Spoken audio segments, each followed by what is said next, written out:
Hi everyone, thank you for joining us again for our second webinar of June. Joining us today is Richard Pinnock from Walmart, and he's going to be talking about how you can master your soft skills. Okay, welcome everybody, and thank you for the opportunity, Sonia and ACCES, to contribute to this important program. So let me see if we get the slides going here. Okay, so my talk today is about mastering soft skills, and this is a topic that's been very significant and of great interest to me. I've been volunteering for many years around this area, working with newcomers, minority youth. I've done a lot of volunteer work with Toronto Police and Halton Police, and it's something that's very dear to me. And in fact, I came across an article I had written 10 years ago, and it talked about how important it was for immigrants to realize that although the economy was kind of slowing down, within 10 years or so, I had said, things are going to pick up and corporate Canada is going to be back to hiring and to expanding and to growing.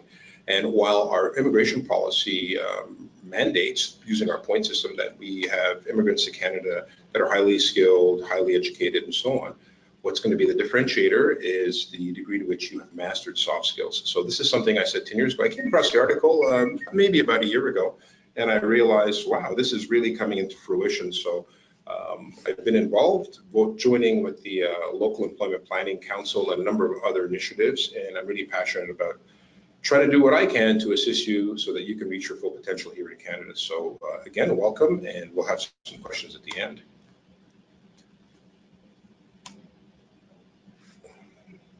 So I'm trying to advance the slide. So bienvenue, welcome. Swagat. I'm wondering, as I say hello and welcome to you, my mother is German background, my father Jamaican. I was born in Quebec, so I speak French, English, a little bit of German. And for those of you out in the audience today, think about how important your soft skills are with respect to your language capabilities. I think it's very, very important. So again, welcome. Let's get started. Richard, can you use the mouse?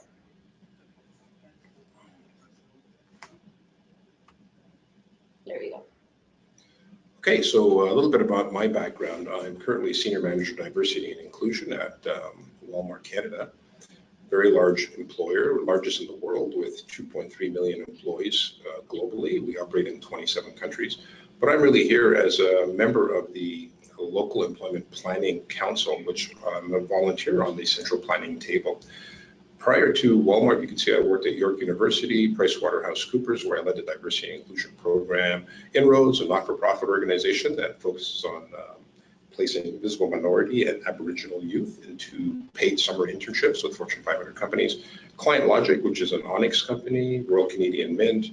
I was involved with sports marketing with Major League Baseball, the Olympics, and that kind of thing, and then also Pure Later Career. So as you can see, I'm kind of like a millennial. I have a lot of different jobs. There's, I think, 8 on there, and my career will continue to evolve. So one thing that we're seeing is you have to have that flexibility and the ability to be open-minded as you search opportunities to move forward.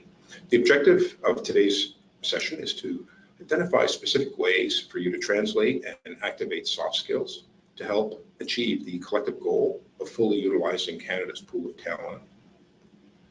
So is Canada really a diversity leader? Right now in Toronto, for those of you that are calling locally, we're about to pass the 50% visible minority milestone. Now, visible minority means basically non-Caucasian. It's a terminology that we have here in Canada. So, you know, it's a good thing. It's a good word. And in Canada, we focus on employment around underrepresented areas. So there's 4 designated groups: women, people with disabilities, visible minorities, and the 4th one is, what's the 4th one, Sonia? Women, people, oh, of course, Aboriginal and Indigenous people. So we're about to pass 50% visible minority. And already in Toronto, more than 50% of Torontonians are born outside of the country. So we're going to have a little interaction. I'm going to pass it over to Sonia. Sonia, can you roll out that first poll? Yes, so we have a poll, and we would like you to perhaps take a guess at what percentage of senior management you think is a minority. Okay, so Canada. Now when we say it's senior management, we're talking about the vice president level leaders across all corporations in Canada. what percentage are held by visible minorities? So go ahead and please click on the options. Is it 30.2%, 21.6, 15.4, or 4.7? Go ahead, we'll give you a minute to vote.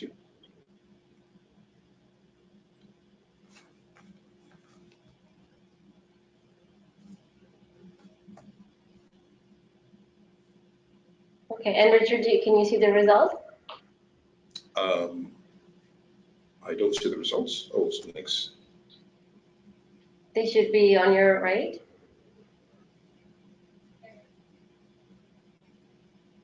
I don't see them. Okay, well, I'll read them out to everyone. So it looks like 12% of you said that it should be 30%. And then there's 30% of you who are saying about 21.6%, 32% of you are saying 15.4%, and 23% of you are saying that it would be 4.7%. So. Okay, so back to me. Yep. So I'm still on the poll. There we go. Okay, so for those of you that answered the quiz, thank you very much. Very nice number of people participating. So what percentage of senior management jobs in Canada are held by visible minorities? And the answer is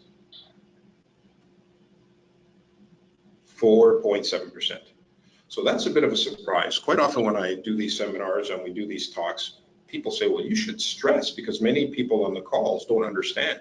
Canada is seen as a very diverse country, and particularly in the US and even around the globe, we do have a lot of representation, a lot of diversity, but maybe we're not as well represented, and there's not the level of inclusion that many people believe is here. So with only 4.7, by the way, for the ladies on the phone, only 5% of that 4.7% are female visible minorities. So It looks like we've definitely got some room to go.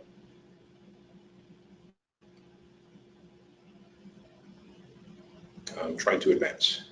Do you need to use your mouse? I am.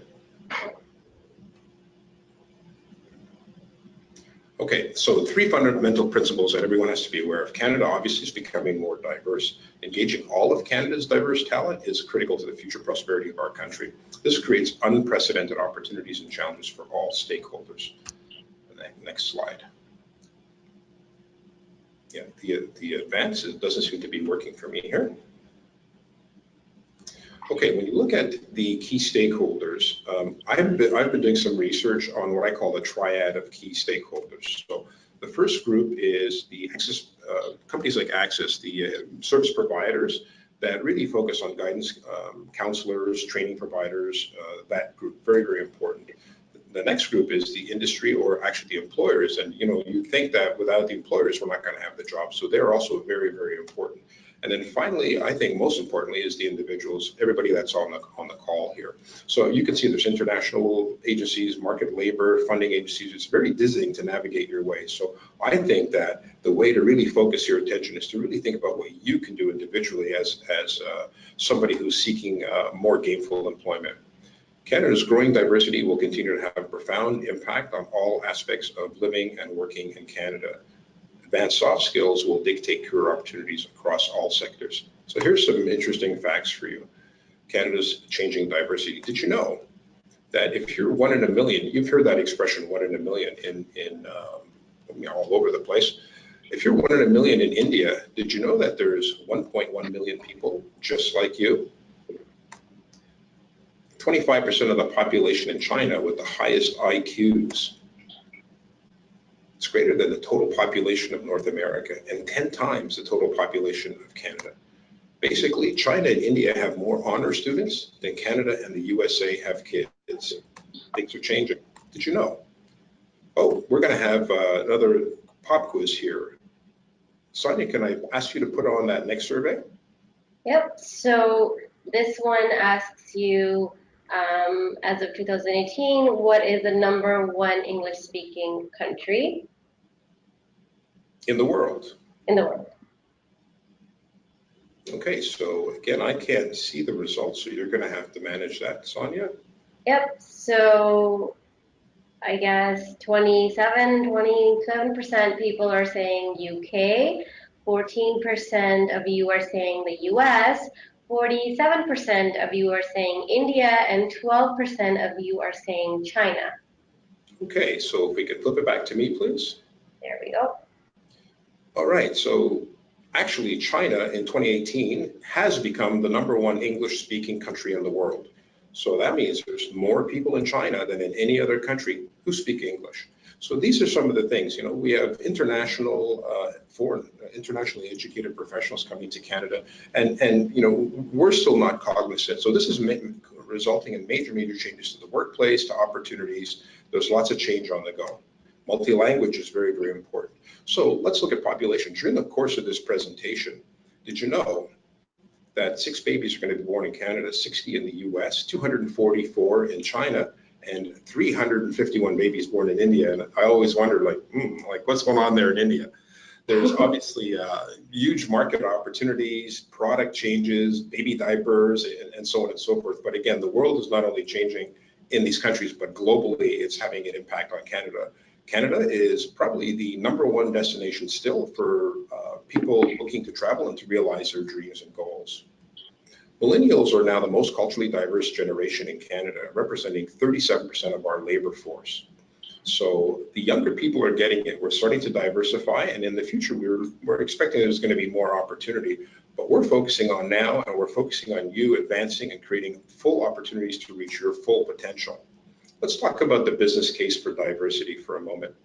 So Canada is the largest importer of human capital among the G8 or G7, maybe G8 soon, with more immigrants per capita than the US, 300,000 per year. 6.2 million foreign-born people in Canada reported more than 200 countries of origin in the census of 2016, and that continues to grow. But here's what's the interesting fact: the median age of immigrants to Canada is 31.7 years, whereas Canadian-born is 37 years of age, average. So what that means is the immigrant population is younger, they're having more children. You can see the blue line. Typical traditional family has a husband and a wife. They're both going to die at some point. So they are required to have 2 children to replenish their population. Now the neighbors maybe don't have kids or are unable to have kids or simply not married. So the actual number is about 2.4 children required just to sustain population. In Canada, we're at about 1.3%. So the blue line represents how the population is actually dying off. The brown line is the line that signifies population growth for non-Canadian born. And as you can see, it was in 1994 that it actually surpassed the growth rate, and it continues. So as you've all heard, the foreign-born and immigrant population will make up the majority of workforce labor and emerging talent in Canada moving forward. So this is the business case. Like every company is aware of this, and they're looking carefully to bring talent into their organizations, and that's you. So specifically, what are employers saying? We hear about the economy. Remember 10 years ago, I said, it's going to come back in about 10 years, and here we are. 48% of the firms who participated in the Peel-Halton Employer Survey from 2016, and I'd encourage everybody to Google that, if you can write that down, Peel-Halton Employer Survey. It's very, it's a good proxy for the way Canadian companies, it's a good mix of organizations for the Greater Toronto area, but also for Canada, I believe, in general. So 637 companies responded, and a full 48% of them said they expect to expand their operations over the next 2 years, especially in professional, scientific, and technical services sectors. So think about that for a moment. If you are in that area, there is a call out right now. 48% of the companies are saying they're going to expand, so they're looking for you. Taking a little closer look at that same survey, again, I encourage you, you have to get a copy. It's available at the, if you look at Local Employment Planning Council, Peel-Halton. Let's look at the findings, which are very remarkable. So the #2 most important candidate attributes are listed as fit with the company and interview performance. So you can see them there. So very important. These are examples of soft skills. In terms of skills shortages, you can see that the #1 item cited by 31% of the companies is a lack of hard or soft skills. And then more importantly, a particularly lack of soft skills was cited by 25% of these companies. So collectively, that translates to 56% of the companies who say there's a lack of soft skills when we're looking at talent and we're looking at the capabilities of people we're interviewing, particularly related to immigrants and new Canadians. So many countries are very hierarchical, and you think that if you have 2 degrees, if you went to the the Indian Institute of Technology, particularly in the class of 2004, for example, that's a big, big deal. But here in North America, many of the interviewers, the recruiters, don't even acknowledge that that's a significant accomplishment. In fact, we don't just evaluate candidates on the basis of your technical capabilities, your degrees, your technical knowledge, computer skills, and so on. Whereas in countries like, for example, India, the Philippines, China, Nigeria, many hierarchical companies, whoever has the highest technical skills emerges to the more of a position of leadership. It's probably weighted on a 90% technical and 10% soft skills range. Here in Canada, it's different. It's about 50% of your evaluation is based on your technical skills and a full 50% on your soft skills. So if you're not managing your soft skills, you're only operating on 50 possible points out of 100. It's going to put you at a big disadvantage. Again, this is why I'm focusing on the importance of really thinking about and mastering soft skills. So what are soft skills? Here's the definition I like. Soft skills are personal attributes that enable someone to interact effectively and harmoniously with other people while at work. So again, you can be very, very skilled coming up with all the solutions and all the answers, but if you're not getting along with the folks that you're working with and they don't like you here in Canada, it's not going to work, and you definitely are not going to be moving forward. You may actually be challenged with actually maintaining your position. So very important. I'm going to ask everybody now to do a neat interactive. If you can pull out your smartphone, whether it's an iPhone or anything that's internet connected, and please go to menti.com. So go into your browser and dial in www.menti.com. And once you're there, we're going to ask you to type in the entry code. You'll be prompted, enter entry code. So you just put in 69613. And what we're going to ask you is to define 3 soft skills. We've had a little discussion now, but I'd like to ask you right now, what are the 3 soft skills that are most important to master as far as you're concerned? So, for example, interview skills is something that's very important we've talked about, but what are some of the other soft skills that you believe are important? So just one word. If it's something like interviewing skills, just write it all together as one word. Don't leave a space. Okay, so Sonia, over to you to launch the actual survey, please. All right, so everyone, I hope you got that. So go grab your phones, open up your browsers, go to menti.com and enter that code. And once you do that, it's going to prompt you to type in 3 keywords. Oh, there you go. So people are already typing them in. So this is a really fast group here, Sonia. I'm still behind. I gotta put Those are mine in. really high technical skills. Really good. Wow, look at that. So you see the word communications coming in. It's always one of the most important ones that come up. Motivation, time management is another one. Teamwork, interviewing skills. Somebody put that as one word. Listening, very important. Interpersonal. Now, this is a neat tool, by the way, for those of you who are working in organizations and you want to stand out. What a great way to collaborate. This is a free tool. Go to mentimeter.com, set up exactly what we're doing here, and great opportunity for your team meetings. What are we going to do for the company picnic? That kind of thing. And it's just a nice way to merge your technical capabilities with your focus on trying to be a team player to help communication and so on.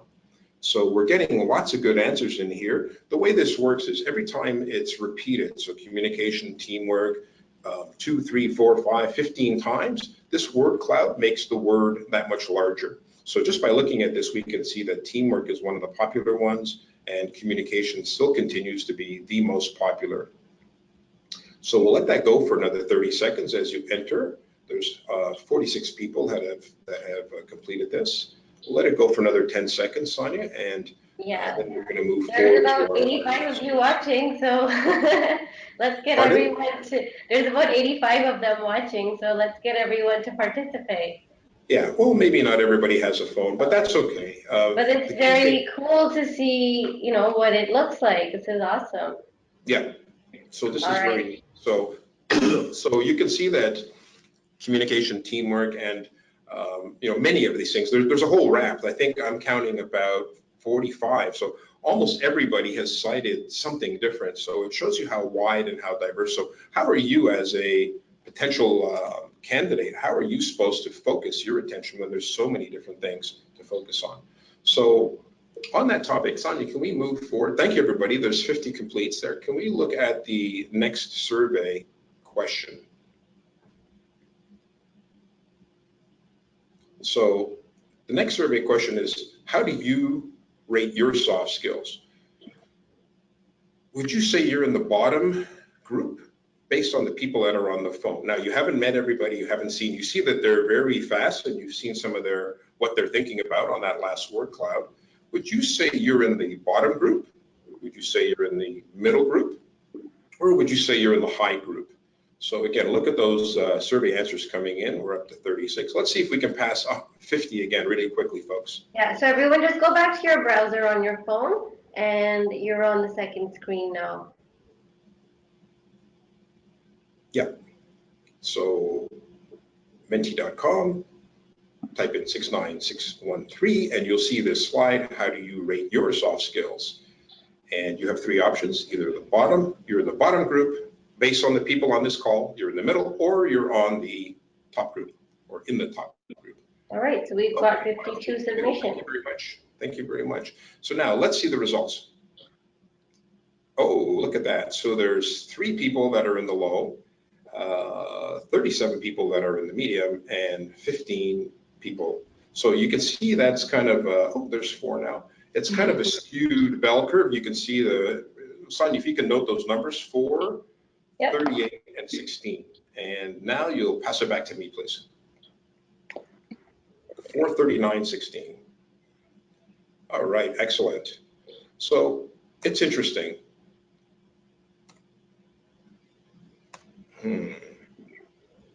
So when it comes to rating your soft skills, the reason why we're doing this exercise is because it's hard for us to rate ourselves and think about how we stand and how we're relative. So imagine the people that are interviewing you, typically, quite often junior people for your first interview, they're looking at you and talking to you.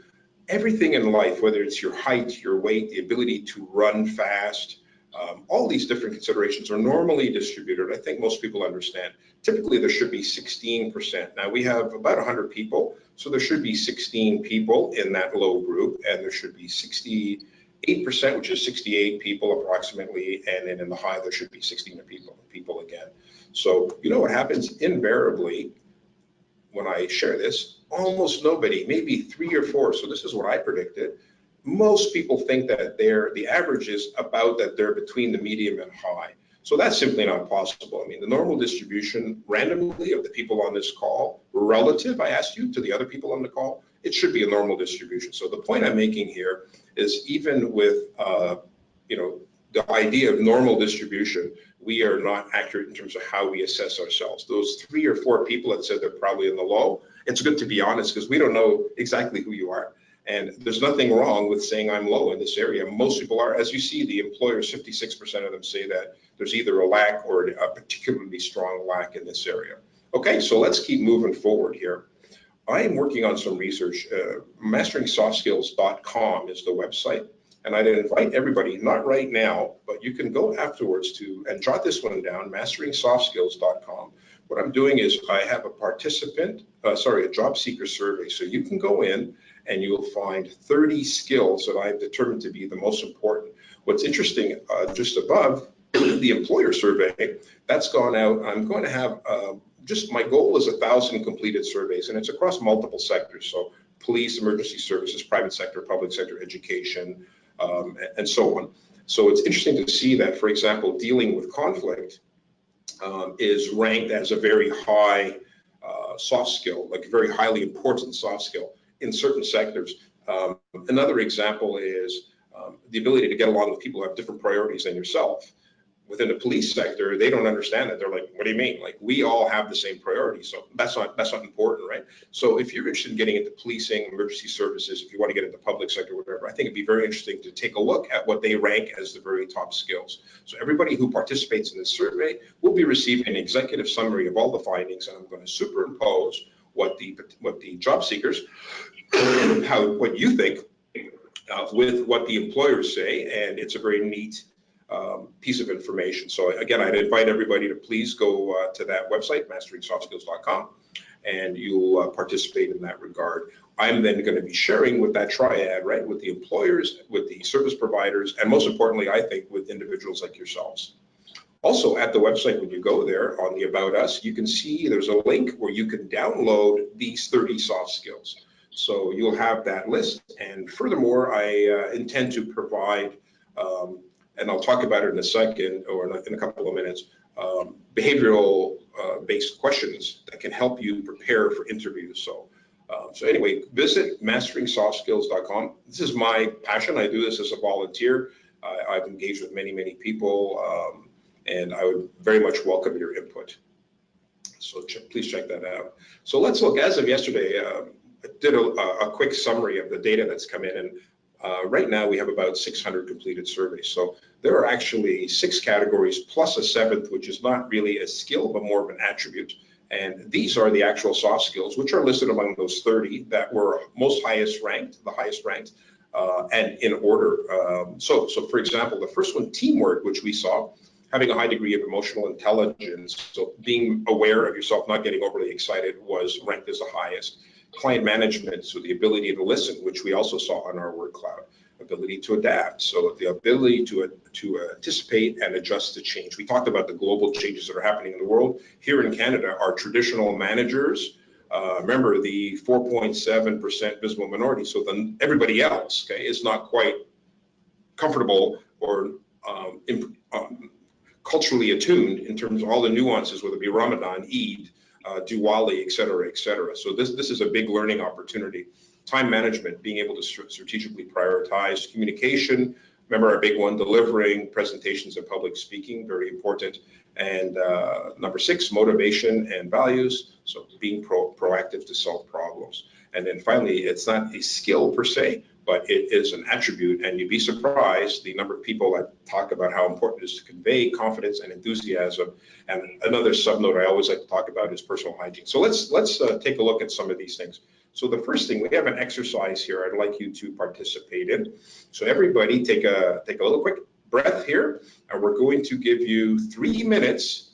And the challenge is, and by the way, we have you logged in, so Sonia is going to actually, well, I'll get back to you with the instructions in a second, but okay, Sonia, let's start the timer now. I'm going to say actually go in 5 seconds. Okay, so here's the challenge. Find 6 words in this picture, okay? So figure out how you're going to do it, develop a plan, and stick to your plan. Okay, ready? Timer starts now. 3 minutes, go.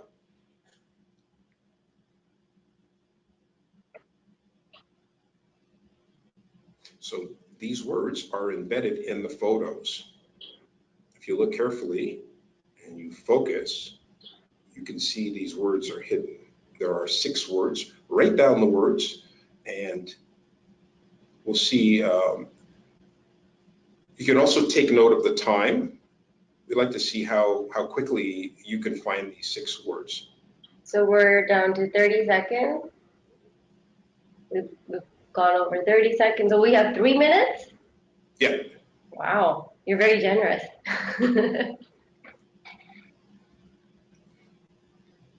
So this is an approximation, folks. It doesn't have to be exact, but the fastest I've ever seen on this was 56 seconds. So we are at 56 seconds.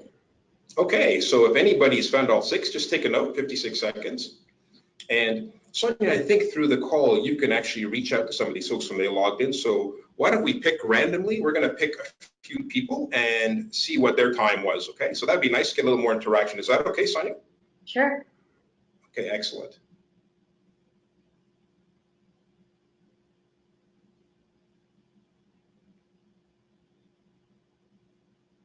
So do you want me to pick someone? Yeah, we'll just wait to the end, and I'll give you the cue. So we're at 1.5 minutes now, and we're going to randomly pick someone, so I hope you've got all your answers. Yeah. Oh, I think there's a few that have completed already, but I like to do this. I study how much time it takes for people, and again, we don't want to talk. We want you to focus, so we're just going to hold off. Sorry, Sonia, I made a mistake. It's 2 minutes and 30 seconds, not 3 minutes. Okay, so we're at 2 minutes now. Okay, 30 seconds left, folks. Go, go, go, go, go. And by the way, if can they message you? Is there a messaging capability? Yes, they can. They can message Okay, me. great, great. So we'll also ask who, if we're going to ask you who completed it in the shortest period of time, if you think you got it in the fastest period of time. Got about 15 seconds, Sonia? Yep, 5 seconds to go. Three, 3. 2, 1. All right. Okay, everybody, bring your focus back. Okay, back to me here. All right, so that was a fun exercise. And just, we go through this, we start with a plan. And we're like, okay, I'm going to go across. And then you're like, wait a sec, I can't find it. And like you have some sort of difficulty trying to find it. Remember I said, develop a plan, stick with the plan. Just for the naysayers, some of you are thinking, oh, I don't know if there's even 6 words here, and I can't find them. Or some of you are saying, oh, my English isn't very good. I'm not good at this, and so on, right? But all that voice in your head, it's telling you stuff. I'm telling you, emotional intelligence is about maintaining your composure and not letting that negative talk in your head get the better of you, okay? So for the naysayers, the people that don't believe, you can see that the word garden is there, garden. And then the next word is dig on the pumpkins. The next word right there is seed, S-E-E-D. And then we have farm, very easy to see, farm. And our 5th word on the fence, if you turn your head a little bit, V-I-N-E, vine. And then finally, you can't miss this one, bloom, B-L-O-O-M, bloom. So what are we learning from this exercise? This is about emotional intelligence, which is about negative self-talk. And I want to bring to your attention, when we started off, you thought, oh, this is fun, I'm good at this. The blue bar here denotes how effective you were, effectiveness. So you started off and you're like, oh yeah, I'm going to go vertically, I'm going to come up with a plan and so on. And then, so you're off to the races. And I said, oh, by the way, the fastest that we've had was 56 seconds. So you're like, oh, good, good, good, right? And then I mentioned over here, after about 45 seconds in, that's when I mentioned the 56 seconds is the fastest. And you're like, uh-oh. And the blue line here demonstrates your anxiety level or your stress level.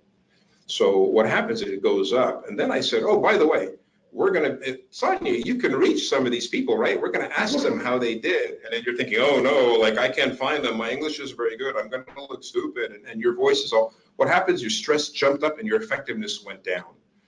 Then we said, oh, yes, we can do a couple of people. Sonia said, oh, yeah, we're going to pick randomly. We're going to ask you what you did. And again, the stress level goes up and then your effectiveness, you couldn't find any more words. Then you started kicking in saying, this thing's fixed. I don't believe this guy, this Richard Pinnock guy. There's probably not 6 words. This is some kind of funny exercise. And then again, your self-talk is getting all negative and you got to the point where you couldn't even see anything. Then we came towards the end, we said 30 seconds and you said, okay, I'm going to give up. You basically shut down. I'm going to ask everybody to do me a favor. Take a deep breath in, okay? Let's do this together. Breathe in, breathe out.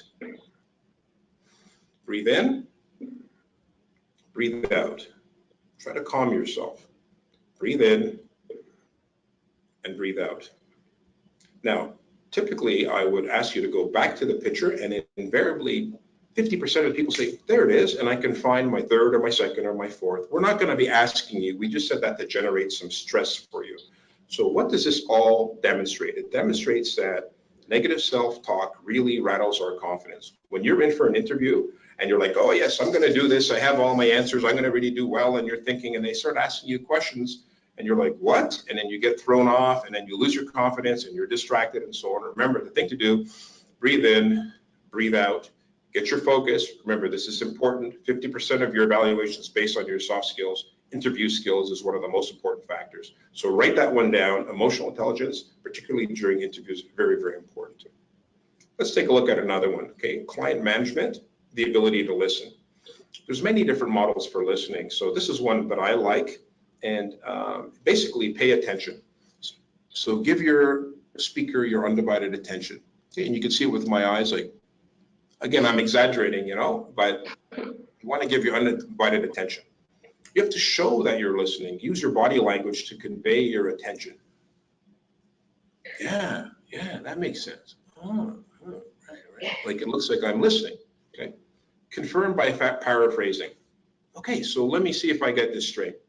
We are going to have this report done by Thursday, and if it's handed in by noon, we'll be able to get the follow-up report to our other team by Friday at 10 o'clock, and we'll have completion. Is that right?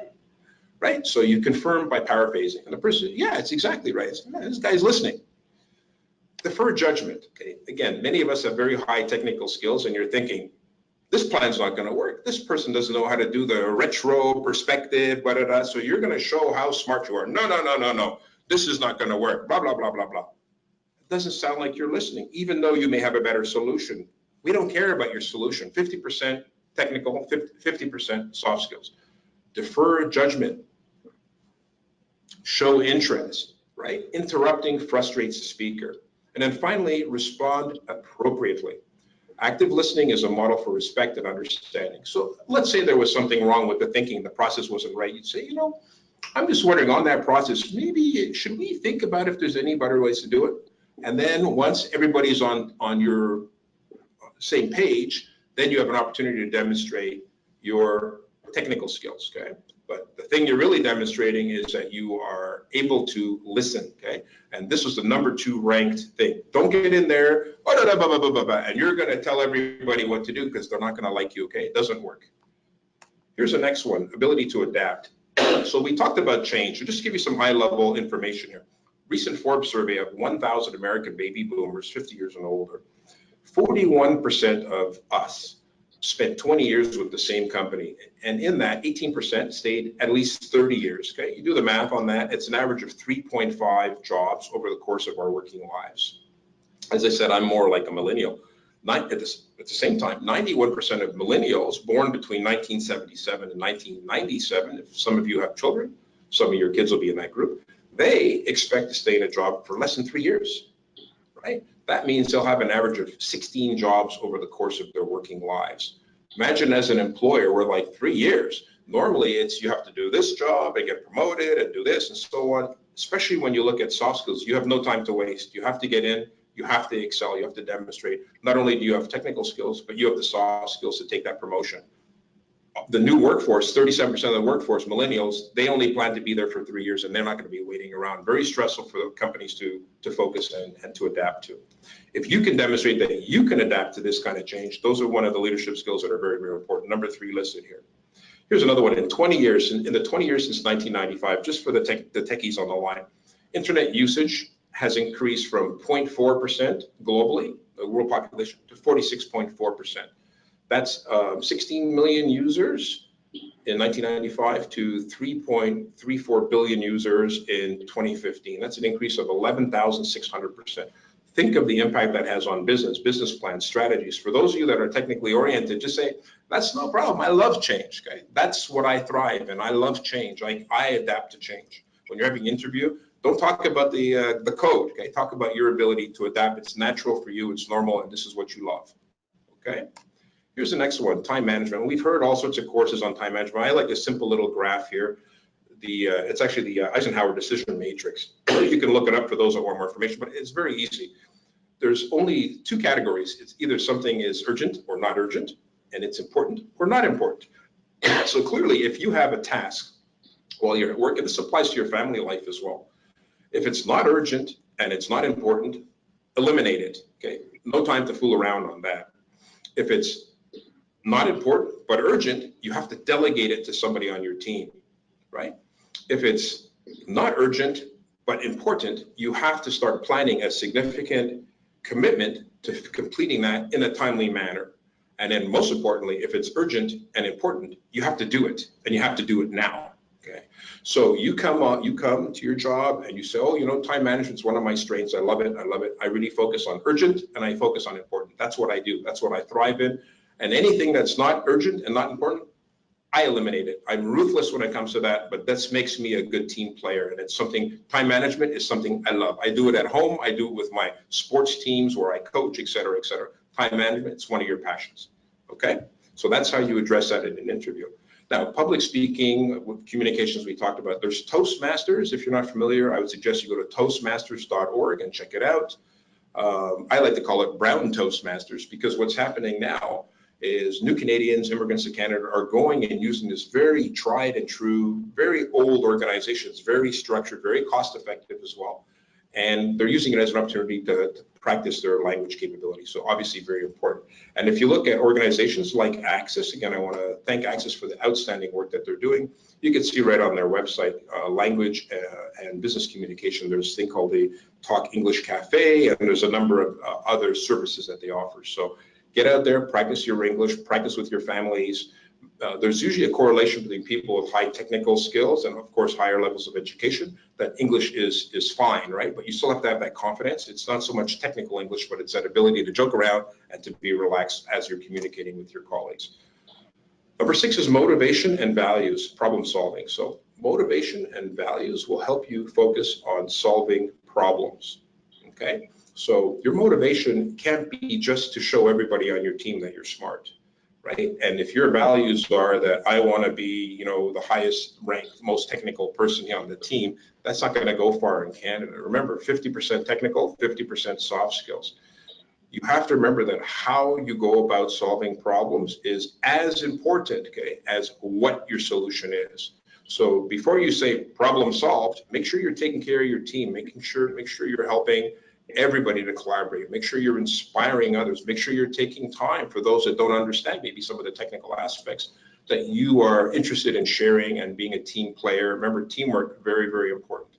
Okay, so it's not just how, but what. That's important here when it comes to solving problems.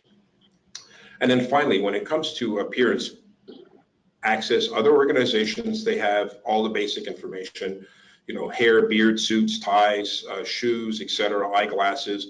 But one thing that really comes out strong in my surveys is personal hygiene. Same for the women, hair, makeup, nails, and so on. This is all very important, and there's lots of information. 2 things I wanted to point out. Personal hygiene, again, interestingly, in Canada, you ever see these commercial for Irish Spring? It's a soap.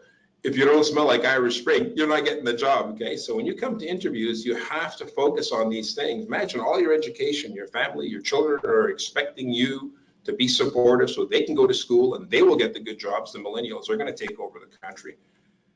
Make sure that you fit in with the culture of the organization. Different companies have different cultures. Canada, of course, is a whole different culture, but the thing to do is don't put yourself at a disadvantage, particularly over something like personal hygiene. It's crazy. I talk about it. It's a bit of a tough topic, but remember what I'm saying here. The other thing, like today, you see, I don't have a tie. I'm just wearing an open collar shirt, and you'll find that most companies now are not selling ties. So you come in, you've got your tie. I'm talking to the males here, and it's like the old knot, 1975, your power tie, whatever. The suit doesn't quite fit. You should have like about a ½ inch of your shirt cuff sticking out. Get your jackets tailored. You don't want to look like you're borrowing your brother-in-law's suit when you go for an interview. You come in, no tie, it's okay, a little bolder, you look a little more relaxed, you look like you've got the soft skills, right? As I say, it's very important to feel relaxed in order to look relaxed. Remember, breathe. Okay, so on this idea of appearance, conveying confidence, remember I said that's one of the top attributes. Your nonverbal image has to convey confidence, enthusiasm. You show up, hello, how are you? I'm here for the interview, right? You look like you're having a party. You just finished your Eid celebration or, whatever it might be. You don't come in, I'm here for the interview. Like, you're going to scare people. They're going, oh, geez, one of these internationally educated professionals again. And look at the tie of the guy. Looks like he's wearing his brother-in-law's suit, right? I'm being funny here. I hope some of you are laughing at my jokes here, but that's what you're facing, okay? So you want to come in, be relaxed, be happy, breathe. Before you come in, I'm good. I'm going to nail this. I'm doing this for my children. I'm doing this for my family. I deserve this, right? I'm a Canadian. Canada needs me, right? You go in and step up, get out of your comfort zone, and you go in there and you don't have to be angry. You have to be more friendly, and even your eye contact and so on. It's very, very important. See, I look more friendly, and I'm really happy to be here. Like, I just won the lottery, right? So as opposed to coming in and I'm looking all scared and everything, like, forget it. They don't have time for you. Okay, there's too many applicants. I'm looking for people. 50% of my evaluation is soft skills. You come in, look like you're afraid you're going to get run over by a car. You're out. Okay, don't even waste your time. Physical actions express your mental attitude and emotions. So whether you're slumping around, like sit up straight, speak clearly, speak slowly, Act like you belong there since you do, right? You have to own the room. You come in, breathe, and most importantly, smile. There's nothing more attractive than a nice smile. It conveys all the positive energy that you're looking forward to sharing. People talk about accents, and so when we talk about debating languages, here's an example I like to share. Someone comes in and they're so worried, oh my God, I'm Asian and I have an Asian accent. So I'm doing the interview. This is how I would approach that. Say, yep, hello. Before we get started on the interview, I just want to say I have, as you can see, a bit of an Asian accent. You know, English is not my first language. I actually speak 4 languages: Mandarin, Cantonese, English, French, and I'm working on Spanish. And you know what? I can't wait for the opportunity to work with your organization because my research shows you are serving such a wide multicultural, and your expansion now with the new food product group. Not only am I looking forward to contributing my culture, I've lived and worked in 4 different countries, but I'm looking forward to helping the colleagues here because, communication and multilingualism, it's one of my passions. Okay, now let's start the interview, right? But you don't say that part. But you see what I mean? Oh, I'm sorry, I have an accent. What? What did you say? What? Interview's over, okay? Come in there, demonstrate, you're confident, you have value, you have a product of a series of benefits that are very tied in and beneficial. You have to articulate it. No one's going to do it for you, okay? So just before we close off, this idea of unconscious and conscious, managing unconscious or conscious bias, even the words are kind of complicated, but this is the big focus now. The neuroscientists have sort of got into the fray, and many companies in Canada are doing like, oh, unconscious bias. So you don't know what you don't know. Like recently, the Starbucks had, you heard they closed down 8,000 stores in the US for 4 hours. And here in Canada, just I think last week, and one store had some issues with some customers that came in and they didn't order and they got arrested and so on. So the whole idea is that you don't know, like you're not aware that you have this bias against this group or these people or, whatever. So it's kind of a soft way to say that maybe you're not responsible for consciously discriminating against these people, it's a nice start, and it's important that you do this work very carefully. And many companies, including our company here, is doing a really tremendous job at introducing this idea of unconscious bias and unraveling it. So I'd like to do a little exercise for fun here with you now. So I'm going to ask you to think, and you can actually speak out loud, okay? Unless you're in a place where you can't speak, but you can say it to yourself. I remember that little voice that was saying, "What's this guy about? What are we doing here?"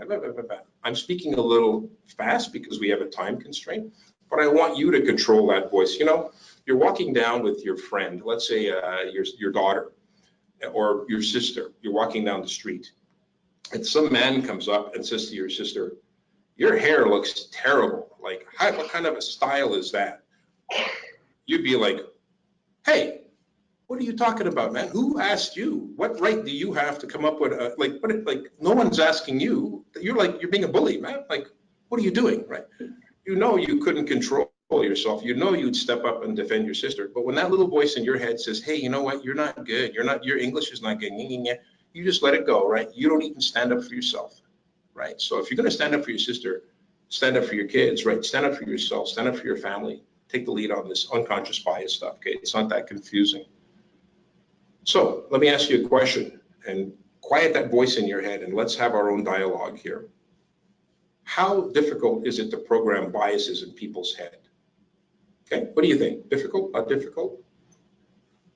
Have a dialogue with yourself. How difficult is it to unprogram biases that people might have? And I'm going to ask for your participation. This is fun. I need you to listen up here, okay? I'm on your side.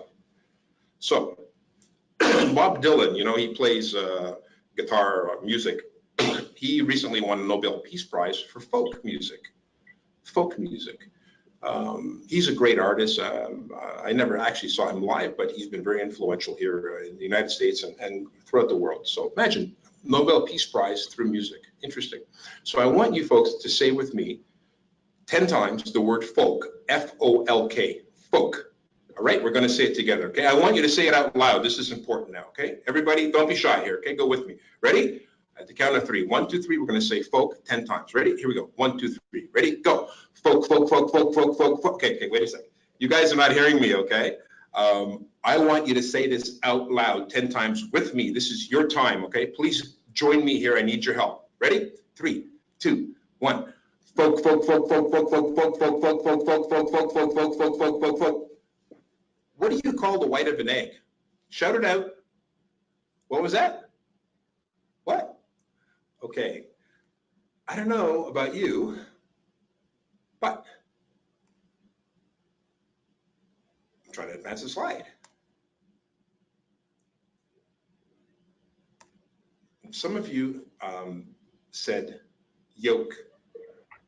And invariably about 45% of the people go yolk. And then I'll say, pardon me? And then they'll say yolk. And I go, pardon? And they go, yolk. I had one person, a senior manager at a large company, he said it 17 times. I was counting, pardon? Yolk, yolk. Then he started getting angry with me, his body language. He's like, what's wrong with this guy, right?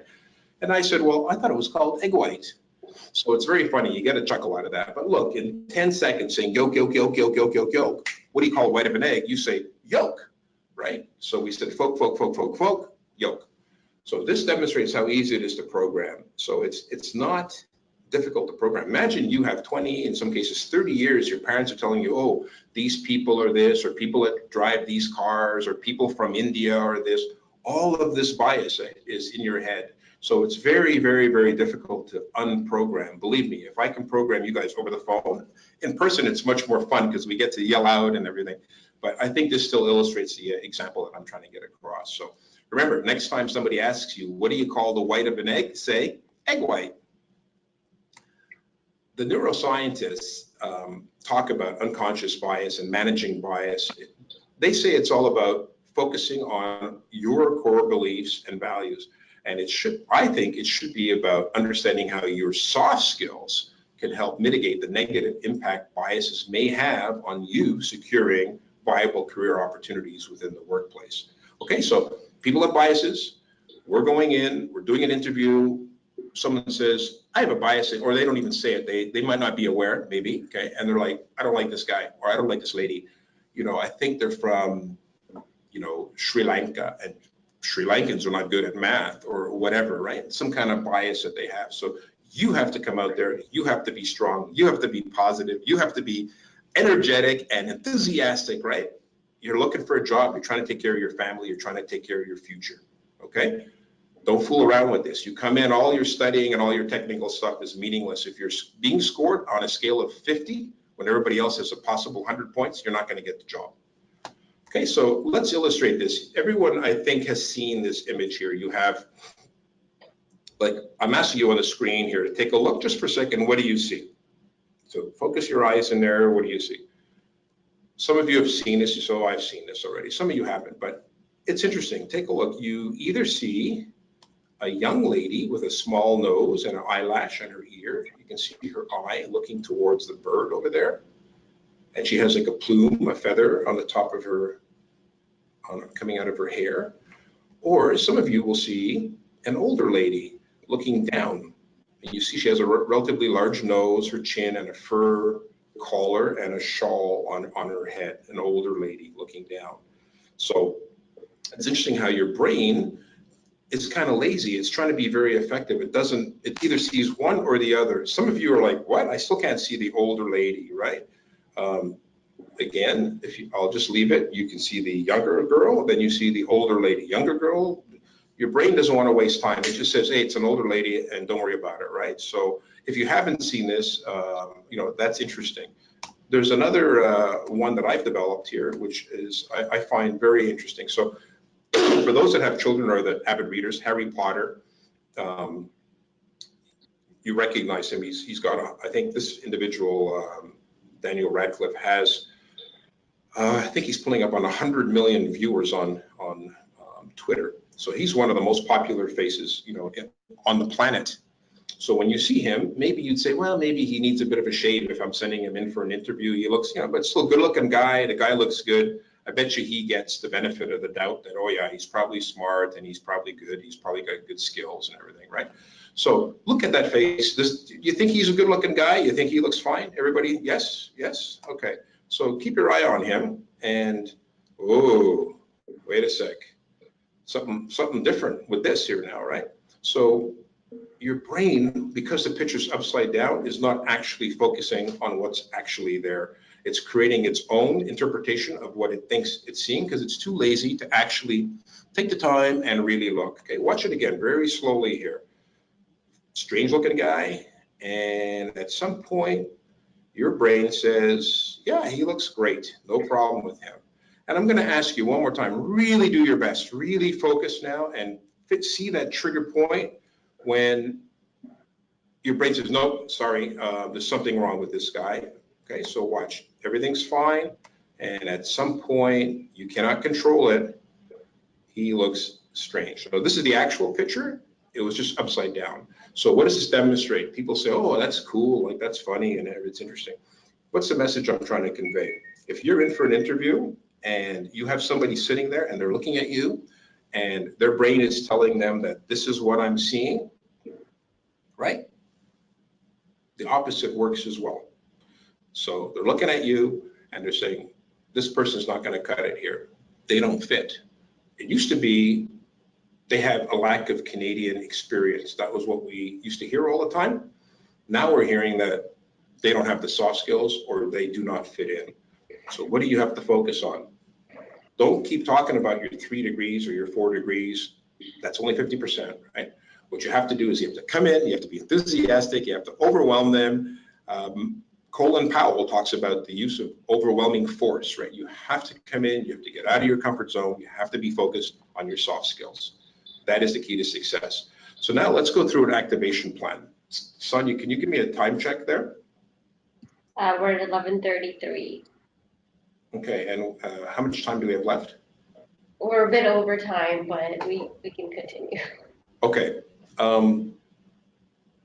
We're just going to go to the activation phase, and I didn't realize that our timing, we had a kind of a rough start there, so my apologies. So activation, so there's 3 steps that I'd like to suggest as to how you can activate all this information that we've discussed today.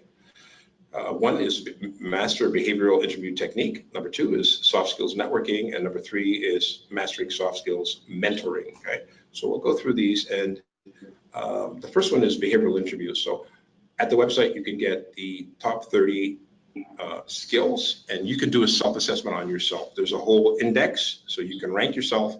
And obviously, if you're not very strong, and you know you're not strong when it comes to dealing with conflict, then that's an area you have to focus on. This next step, can we advance?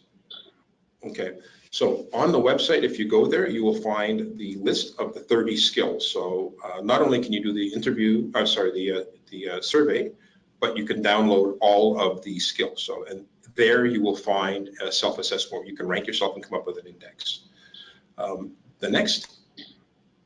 The next topic is the STAR method. So many of you have heard about the STAR situation, task, action plan, and results. I want to stress that it's not a technical thing, it's something you have to practice. So tell me about a time. I mean, the best way to determine your future behavior is by asking about your past behavior. That's in behavioral interviews. So tell me about a time that you have to deal with conflict. And a good answer is not, oh, there's this person I worked with and I really didn't like him, so I yelled at him and I said, you're like, you don't know what you're doing and so on, because that's going to scare the interviewer, right? It looks like you don't have good soft skills. The preferred method is to say, well, there was a time when we had different goals in our group and it was causing us some problems in terms of moving forward. We had a task that we had to complete a plan, which we were given a timeline, had to be in by Friday. So what I thought, because we're not working together, let's take a minute and ask everybody what their top priority is. We wrote it on the wall. Everybody realized that we all wanted to do a good job as a team, and that really formed us and bonded us together. And the result is that we won the top company project for the year. You notice on my resume there, that's when we got the Apple Award for the top project of the year. So and then you smile and you wait for the next. So very short, 45 seconds, situation, task, action plan. You should have a story for each of these 30 skills. So talk to me about a time when you had challenge communicating. You should have a story, okay, based on that. And that's something that I'll be working on more. In terms of the soft skills online networking, here you have an example of network solutions. So if you're not on network solutions, you should get on. I'd encourage everybody to sign up with me. Richard Pinnock at Network Solutions. I'm pretty active there. I have over 16,000 people in my network, diversity and inclusion practitioners, police, all different people all around the world. So please join me there. But it's funny, folks will join after a call like this and they'll say, oh, can you send my resume to your HR department? And like, that's not how it works, right? You have to go through the process. There's an online assessment and so on. So this idea that I'm going to go walk in your resume is not appropriate. More appropriate way to do it, again, focus on soft skills, is to say, Richard, what's the culture like there? Is there time for team building? Do you do stuff like that? Is there a softball team? And is there a hockey pool?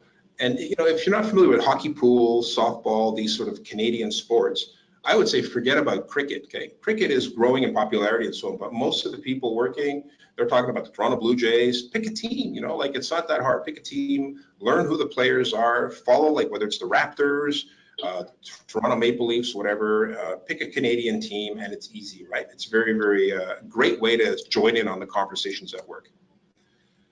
The next activation item here is in-person networking. So we recently had the Internationally Educated Professionals Conference. There were 1,000 professionals. You can see a picture there. I had the opportunity to speak as one of the speakers talking about the importance of soft skills, but they have excellence. It's a free event, and all these companies are there. They're looking for talent. Again, you go there, focus on your soft skills, take the session on soft skills, and let all the employers know soft skills is one of your strengths and one of your passions. You can also volunteer outside of your community. Ask people from different backgrounds, what do you do for volunteer work? It's like, oh, I volunteer at the mosque. You have to get outside of your community. You have to go and participate in so-called Canadian activities. It'll give you a better understanding of the marketplace, contacts, etc. Civic involvement, whether it's elections and so on, very important. You have to get out and make connections. Okay, soft skills mentoring. It's important to, as I said, when you do the survey, you'll see the top ranked soft skills by sector. Compare that to the sector you want to go to and compare that with your own self-assessment. It'll tell you what you have to focus on. Practice, practice, practice. Find soft skills mentors. You might find, many people new to Canada want to get a VP or somebody with very high technical skills. It could be a very junior person working in an administrative role who's really good at soft skills. Say, hey, can you help me? I want you to mentor me so I can develop my soft skills. So it doesn't have to be a high-ranking person in the company. Anybody that has demonstrated good soft skills, you want to reach out to them, ask them to mentor you. Okay, this organization called Mentor City, you can check them out at mentorcity.com. Great service, and it focuses on the soft skills development for new immigrants to Canada. So check it out, mentorcity.com. So just to close off, I have 10 tips for leveraging soft skills.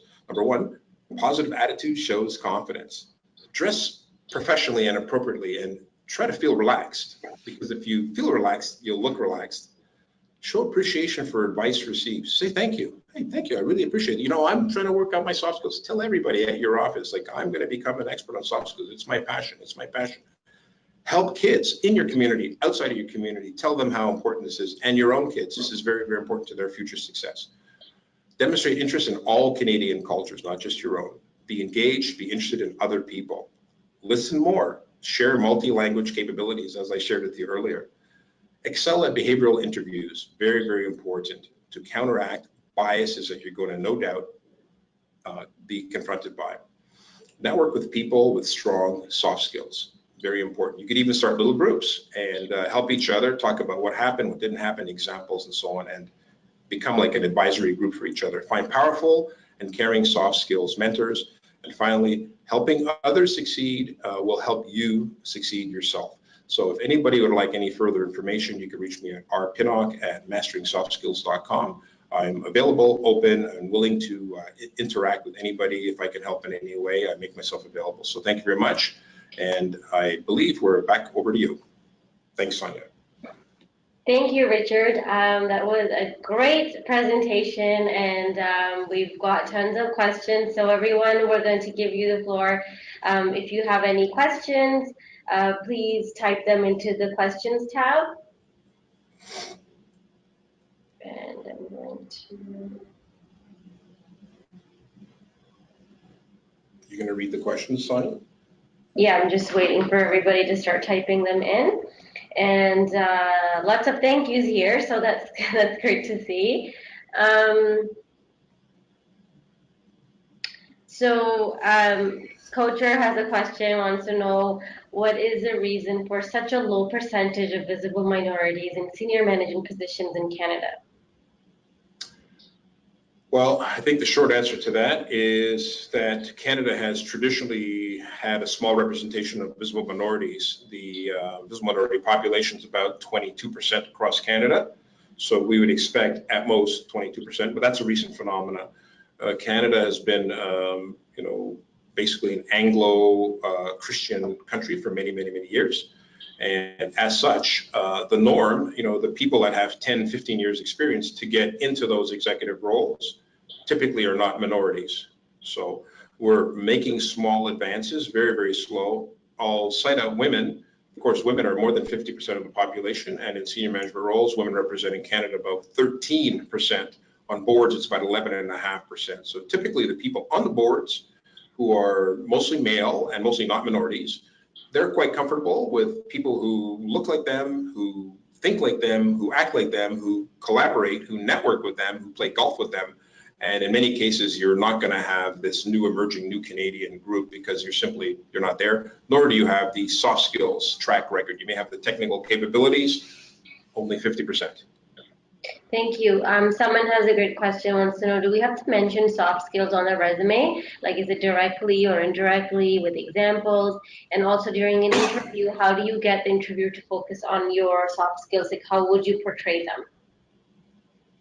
So you're going to be asked in the interview about your soft skills. That's going to happen on the behavioral questions. All the behavioral questions tell me about a time you dealt with conflict. It's about your soft skills. So that's going to happen. You can guarantee that's going to happen if you get to the interview point. Even on telephone interviews, it's going to be there. With respect to the resume question, I would say that participating in one of the ACCESS groups or participating in a seminar like this, you can say, in your accomplishments or areas of interest, you can say developing soft skills, participated in soft skills training program with ACCESS, whatever, right? And then in your cover letter, you can articulate it in the cover letter. Remember, cover letter is marketing tool. The resume, if you don't have a strong cover letter, which is short and highlights that you're ready to go, the resume just sort of verifies what you're saying on the soft skills. So cover letter is more important, but I would include on the resume a line that you're passionate about, developing soft skills for new Canadians. You can say you do that for others. So therefore, you must be pretty good at it, right? Vineet has a question, wants to know, what are your top soft skills, top three? My top three, probably, that's a very good question. I think one is inspiring others. So I look at the outcome. It's not just speaking nice or being friendly or funny, whatever, it's the outcome, right? So the whole purpose of soft skills is not to be polite or a comedian or whatever, right? It's to make people feel inspired. When I started this whole journey many years ago, I was on a train. My father worked for 37 years on the Via Rail, the train. Like he was a porter carrying luggage around. I'm the first person in my family to graduate from high school. My mother went through the war. Between the two of them, my father had a grade 5 education. My mother got to grade 6. So after grade 6, I was on my own. So I did all my stuff. I did my studies. At the age of 12, the guys that work on the train going 2-3 days, sleeping only maybe 3 hours a night, they would bring their children one at a time. So it was my time to go on the train. And I was in the dining car after all the passengers finished dining, eating and so on. And one of the guys working with my dad, that's when the guys ate. They said, "Oh, so Richard, your father says you got a big brain. What is it you want to do when you get older?" So I looked and I thought, you know what? I think I'd like to work on the train. My father looked at me. I'm like, whoa. He was like quite upset and put me to bed. And he said, "Don't you ever say that again." And I'm like, wow, what did I say? I was very disturbed. Next morning, one of his buddies said, "Hey, Richard, your dad was a little upset. That's because we want something better for our kids than what we got." Okay. So people on the phone, if you understand what I'm saying, if you have kids, that's the soft skill that I like to focus on. I want to inspire you. I want to light a fire. I want you to get up, get out of your comfort zone, give yourself the opportunity to reach your full potential and contribute to this great country of Canada, and give your kids a fighting chance to realize all of their dreams. So that's I don't really have 3 soft skills. I have 1 soft skill, and that's helping others reach their full potential. Thank you. We're going to wrap up very quickly, but just two more questions. One is, does the age factor, does that make employers reluctant to hire someone? Like, for example, if someone's over 50, and they have both technical and soft skills, do you think that they would prefer someone younger? Well, I think there's a big focus on millennials now. Many companies are struggling. Like I said, 37%. There's probably some bias against older people, perhaps. Depends what you're doing, depends the position. What you have to do is really identify what your capabilities are, and you're going to have to sell on that. Some companies are looking for more seasoned professionals. Some companies realize that, again, if you have a background dealing with change, you've been with many companies, those capabilities are going to be there. I don't think age is such an important factor, but obviously when you start getting 50 and older, it's going to have some impact. So what do? You don't come in like an old guy. You don't come in with your walker, right? You come in, you say, I'm ready to go here, man. Like, what are we talking about? Are you in charge? Like, they're like, holy gee, this guy is full of energy, right? This guy is not fooling around. This guy has capability. This guy is excited. This guy's ready to roll, right? You better practice that and you get in there. They don't want any old men or old women like lying around the office. That's for sure. I can tell you that. Thank you. Tejas has a question, wants to know what are the top soft skills that are essential for a recruiter to see in a person to pass them on to a position? Okay, so based on the survey results I already shared, I went down those top 6 plus the 7th attribute is like your appearance, right? So we went down in order. Do the survey and you're going to get an exact summary of all of these things by sector. So if you're interested in getting into the public sector, they rank the top 30 skills that I've identified. They rank them differently. So, it's a matrix over 6 different sectors, over 30 different skills. But, my thing is just excel in all of them. You all have the skills, whether you're from India, Pakistan, Sri Lanka, Nigeria, South Africa, China. You all did well in your native countries. The problem is you don't know how to translate those soft skills that you are very good at because there's many unwritten rules here in Canada. So have faith, right? Be positive. You can do this. Soft skills is nothing. You have 2, 3 degrees. That's hard, okay? Honing in on these soft skills is not a big deal. So give your head a shake, deal with that voice in your head and just say, you know what? I'm excellent. I'm going to do this. I'm inspired. I'm going to be a success, right? And also model this for your children starting tonight. Thank you, Richard. That was really, really interactive, and I think everyone enjoyed the webinar a lot. We're going to hear a lot from everyone's feedback. So I just want to thank you again. Thank you, everyone, for joining us. Before we go ahead, Richard, do you have anything else to say? Well, the last thing I just want to say, thanks, Sonia. It's been great working with you. All this technology, we had a couple little glitches, but it's really cool. Thanks to ACCES, the wonderful work that you do, the whole organization there.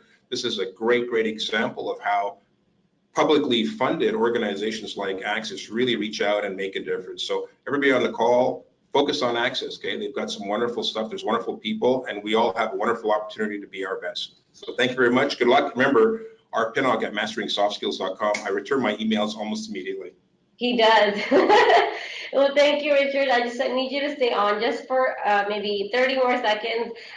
So I just want everyone to know that if you do want to check out more resources, please check out eAccess. If you go on our website, click on eAccess on the tab right here. You can see, how to build a better resume, standing out on your next interview. And we do have some articles on soft skills as well. And for people who are on their way to Canada, you've received your PRs. If you want to take part in our pre-arrival services program, email cec@accessemployment.ca for more information. And again, stay in touch with us. We are very active on our social media, on Facebook, LinkedIn, Twitter, and now we are launching our Instagram as well for the millennials. And thank you, everyone. We hope to see you again on Monday. And Richard, thank you again so much for your time. Your presentation was phenomenal, and I know that we're going to hear a lot of great feedback from everybody else as well. Okay, thank you very much, everybody.